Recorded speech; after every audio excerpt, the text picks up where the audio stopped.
Saudara-saudari terkasih, dalam doa damai, imam mengucapkan, Tuhan Yesus Kristus, Engkau telah bersabda kepada para rasul-Mu, damaiku kutinggalkan bagimu, damaiku kuberikan kepadamu.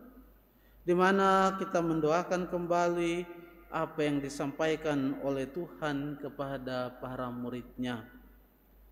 Kata damai sejahtera dalam bahasa Ibrani adalah shalom, shalom. Satu kata yang sangat menarik dan memiliki makna yang mendalam.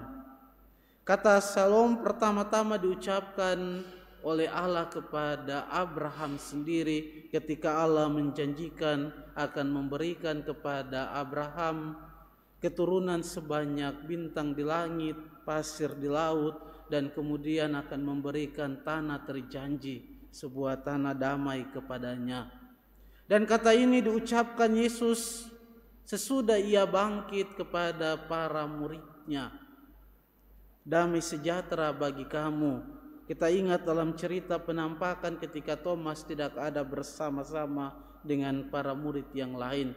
Tuhan mengucapkan sebanyak 3 kali, damai sejahtera bagi kamu. Kata shalom atau damai sejahtera penting dalam kitab suci karena merupakan salah satu kata untuk menggambarkan tentang keselamatan yang dari Allah sendiri. Saudara-saudari terkasih, kata shalom pertama-tama berarti damai sejahtera bukan hanya menyangkut fisik, tetapi damai sejahtera yang multidimensi, menyangkut fisik, psikis, sosial, relasi dengan Tuhan dan sesama, mengungkapkan sebuah kekayaan keselamatan yang penting, menyangkut seluruh dimensi kehidupan manusia. Dan yang kedua, damai sejahtera juga, shalom juga berarti dalam perjanjian baru mengaitkan hubungannya dengan relasi yang diperdamaikan kembali, relasi antara manusia dan Allah yang kemudian diperbaharui.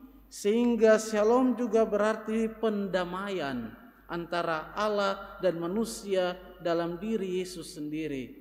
Maka tidak heran ketika Yesus sesudah bangkit, kata yang pertama diucapkan adalah damai sejahtera, shalom, yang mengungkapkan kembali sebuah pembaharuan relasi antara dia dan para murid yang putus akibat ketidaksetiaan, ketidaktaatan, di mana Rasul Petrus menyangkal Yesus dan Yudas menjual Yesus. Di sana ketika Yesus mengucapkan shalom, artinya ia ingin memperbaharui relasi yang rusak itu. Sehingga dalam perjanjian lama, ketika orang Israel dibuang dalam perbudakan di Mesir maupun juga kemudian pembuangan di Babel, mereka sungguh-sungguh terpuruk karena shalom itu hilang dari mereka, damai itu hilang dari mereka.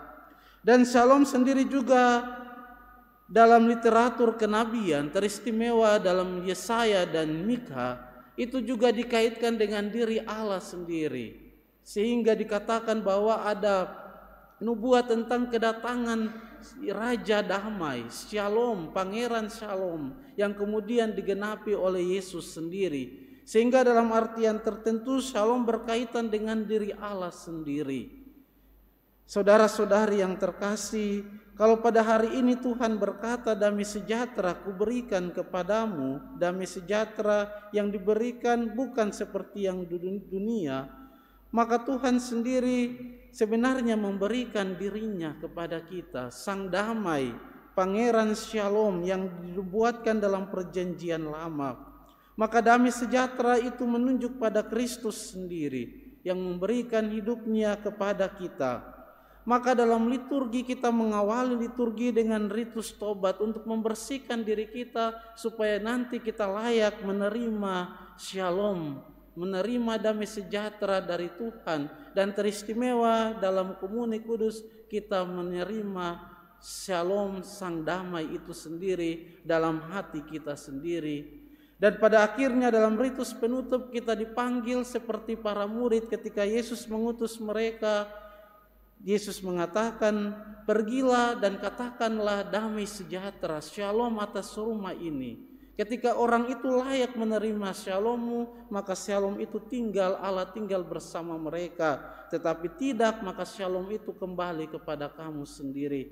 Kita juga dalam ritus penutup, kita diutus untuk membagikan shalom, membagikan damai sejahtera, membagikan Kristus itu kepada sesama kita. Mari kita mohon dalam Ekaristi ini, semoga kita layak menerima shalom, menerima Raja Damai, dan akhirnya kita dimampukan untuk membawa shalom, membawa damai sejahtera itu kepada dunia. Tuhan memberkati kita semua.